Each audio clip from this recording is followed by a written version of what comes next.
tout exercice du pouvoir, il y a toujours une tendance à essayer d'échapper au lieu où n'existe que le corps public pour créer des lieux où le corps privé va pouvoir se réfugier. La Ziza, ce palais que vous voyez ici, c'est éminemment le palais du corps privé de Guillaume Ier, le fils de Roger II, qui aujourd'hui n'est plus en très bon état, il a été en partie reconstruit.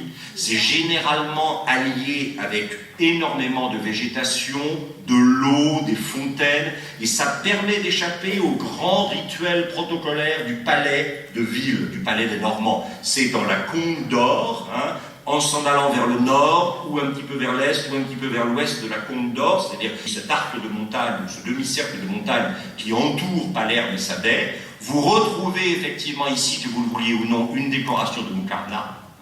Donc vous avez dans ce palais d'un roi normand qui cherche un lieu où le corps privé puisse respirer par rapport aux contraintes du corps public, vous avez évidemment des références à l'architecture, à la décoration musulmane.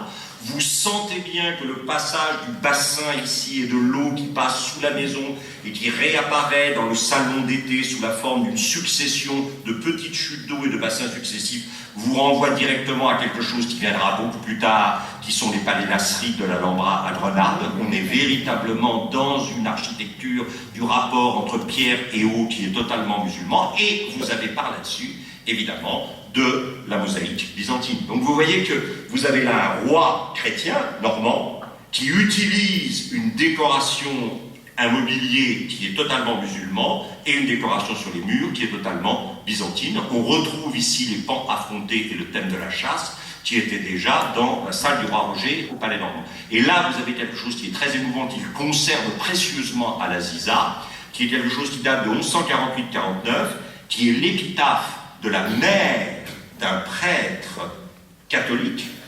romano-normand, et cette épitaphe est écrite en 4 langues, c'est-à-dire en grec, en latin, en hébreu et en arabe.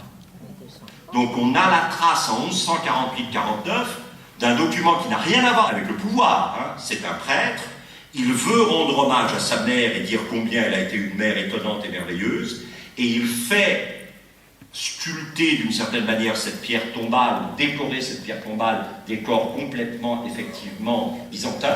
Et vous avez ici les 4 langues, latin, grec, vous avez ici effectivement l'hébreu, et là, l'arabe. Les 4 langues, voulues par un prêtre pour l'épitaphe de sa mère.